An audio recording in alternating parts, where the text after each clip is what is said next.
ॐ अज्ञानतिमिरान्धस्य ज्ञानाञ्जनशलाकया चक्षुरुन्मिलितं येन तस्मै श्रीगुरवे नमः।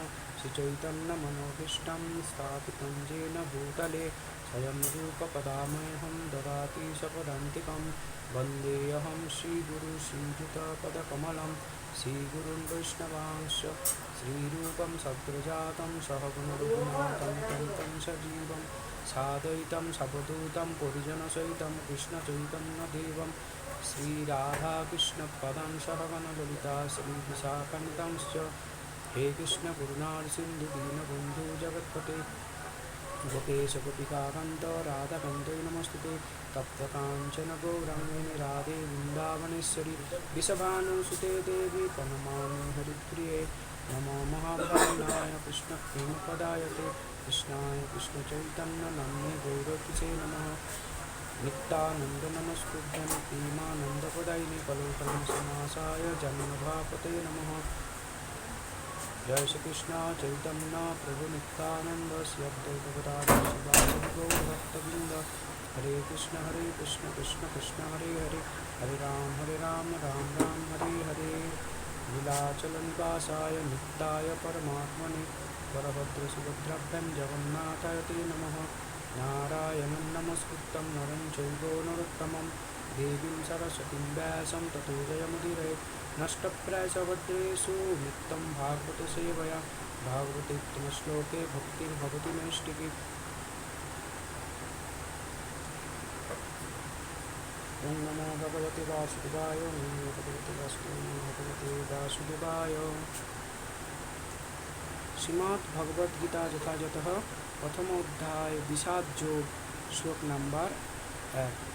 धृतराष्ट्र उवाच धर्मक्षेत्रे कुरुक्षेत्रे समवेतायुयुत्सवः मामका पाण्डवाश्चैव किं कुर्वत संजय। धृतराष्ट्र उवाच, महाराज धृतराष्ट्र বললেন, ধর্মক্ষেত্রে কুরুক্ষেত্র নামক স্থানে সমবেত হয়ে যুযুৎসব যুদ্ধকামী মামকা আমার দল বা পুত্রেরা পাণ্ডুর পুত্রেরা চ এবং এব অবশ্যই কিম কি অপূর্বত করেছিল সঞ্জয়। হে সঞ্জয়, পূর্ববর্তী পরিবার। ধৃতরাষ্ট্র বললেন, হে সঞ্জয়, ধর্মক্ষেত্রে কুরুক্ষেত্রে যুদ্ধ করার মানুষে সমবেত হয়ে আমার পুত্রেরা এবং পাণ্ডুর পুত্রেরা কি করল। প্রপাত ভক্তির তাৎপর্য। শ্রীমদ্ ভগবদ্গীতা বহুপঠিত ভগবত তত্ত্ববিজ্ঞান, যা সারমর্ম গীতা মাহাত্ম্যে বর্ণিত হয়েছে। সেখানে বলা হয়েছে ভগবদ্গীতা পাঠ করতে হয় ভগবত তত্ত্বদর্শী কৃষ্ণ ভক্তের তত্ত্বাবধানে পুঙ্খানুপুঙ্খভাবে বিশ্লেষণ করার মাধ্যমে এবং ব্যক্তিগত উদ্দেশ্য প্রণোদিত ব্যাখ্যাসমূহ বর্জনপূর্বক তা হৃদয়ঙ্গম করার চেষ্টা করা উচিত। যথাযথ হৃদয়ঙ্গমের দৃষ্টান্তটি ভগবদ্গীতাতেই প্রদান করা হয়েছে অর্জুনের মাধ্যমে, যিনি স্বয়ং ভগবানের কাছ থেকে সরাসরিভাবে গীতা শ্রবণ করার পর তা হৃদয়ঙ্গম করেছিলেন। যদি কেউ গুরু পরম্পরার ধারায় উদ্দেশ্য প্রণোদিত ব্যাখ্যা বর্জন করে ভগবদ্গীতা হৃদয়ঙ্গম করবার সৌভাগ্য অর্জন করেন, তাহলে তিনি সমস্ত বৈদিক জ্ঞান এবং পৃথিবীর সব রকমের শাস্ত্রসমূহের অধ্যয়নের স্তর অতিক্রম করেন। ভগবদ্গীতা পড়ার সময় আমরা দেখি অন্য সমস্ত শাস্ত্রে যা কিছু আছে তার সবই ভগবদ্গীতার মধ্যে রয়েছে। উপরন্তু ভগবদ্গীতা এমন অনেক তত্ত্ব আছে যা আর কোথাও নেই। এটিই ভগবদ্গীতার বিশেষ মাহাত্ম্য। গীতা হচ্ছে পরম তত্ত্বদর্শন, কারণ পরমেশ্বর ভগবান শ্রীকৃষ্ণ নিজে এই জ্ঞান দান করে গেছেন। মহাভারতে বর্ণিত ধৃতরাষ্ট্র ও সঞ্জয়ের আলোচনার বিষয়বস্তুটি ভগবদ্গীতার মহৎ তত্ত্বদর্শনের মূল উপাদান। এখানে আমরা জানতে পারি যে এই মহৎ তত্ত্বদর্শন প্রকাশিত হয়েছিল কুরুক্ষেত্রের রণাঙ্গনে, যা সুপ্রাচীন বৈদিক সভ্যতার সময় থেকেই পবিত্র তীর্থস্থান রূপে খ্যাত। ভগবান যখন মানুষের উদ্ধারের জন্য স্বয়ং এই পৃথিবীতে অবতরণ করেছিলেন, তখন তিনি পরম তত্ত্ব সমন্বিত এই গীতা দান করেন।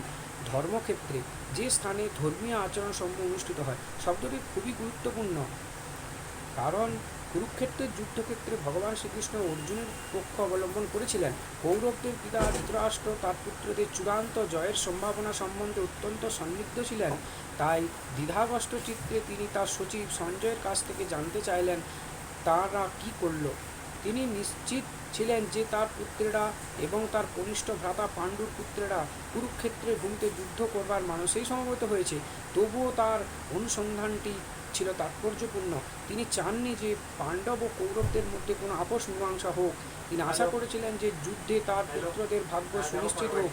যেহেতু এই যুদ্ধের আয়োজন হয়েছিল কুরুক্ষেত্রে, যাকে বেদের আরাধনার ক্ষেত্র বলে উল্লেখ করা হয়েছে, এমনকি দেবতাদের জন্যেও, তাই ধৃতরাষ্ট্র ও যুদ্ধের ফলাফলের উপর এই পবিত্র স্থানের প্রভাব সম্বন্ধে শঙ্কাকুল হয়েছিল। তিনি খুব ভালোভাবে জানতেন যে অর্জুন এবং পাণ্ডুর অন্যান্য পুত্রদের উপর এই পবিত্র স্থানের মঙ্গলময় প্রভাব পড়বে, কারণ তারা সকলেই ছিলেন অত্যন্ত ধর্মপরায়ণ। সঞ্জয় ছিলেন ব্যাসদেবের শিষ্য, তাই ব্যাসদেবের আশীর্বাদে তিনি দিব্য দৃষ্টির প্রভাবে ধৃতরাষ্ট্রের ঘরে বসেও কুরুক্ষেত্রের রণাঙ্গন দেখতে পাচ্ছিলেন, আর তাই ধৃতরাষ্ট্র তাকে কুরুক্ষেত্রের পরিস্থিতি সম্পর্কে জিজ্ঞাসা করেন। পাণ্ডবেরা এবং ধৃতরাষ্ট্রের পুত্রেরা ছিলেন একই পরিবারভুক্ত, কিন্তু ধৃতরাষ্ট্রের মনোভাব এখানে প্রকাশিত পেয়েছে। তিনি কেবল তার পুত্রেরই উদ্দেশ্য প্রণোদিতভাবে কৌরব বলে গণ্য করে পাণ্ডুর পুত্রদের বংশগত উত্তরাধিকার থেকে বঞ্চিত করতে চেয়েছিলেন। এইভাবে তার ভ্রাতুষ্পুত্র বা পাণ্ডুপুত্রদের প্রতি তার মনোভাবের মাধ্যমেই ধৃতরাষ্ট্রের বিশেষ দৃষ্টিভঙ্গি সম্বন্ধে বোঝা যায়। ধান খেতে যেমন আগাছাগুলি তুলে ফেলে দেওয়া হয়, ঠিক তেমনই এই আলোচ্য বিষয়টির শুরু থেকেই এটি আশা করা যায় যে কুরুক্ষেত্রের ধর্মক্ষেত্রে, যেখানে ধর্মের জনক শ্রীকৃষ্ণ স্বয়ং উপস্থিত হয়েছেন, আগাছার মতোই ধৃতরাষ্ট্রের পুত্র এবং তাদের অনুগামীদের উপরে ফেলা হবে এবং ভগবানের ইচ্ছাক্রমে ধার্মিক যুধিষ্ঠিরের নেতৃত্বে ধর্মপরায়ণ মহাত্মাগণের পুনঃপ্রতিষ্ঠা হবে। ঐতিহাসিক এবং বৈদিক গুরুত্ব ছাড়াও ধর্মক্ষেত্রে ও কুরুক্ষেত্রে শব্দ দুটির এই হল তাৎপর্য।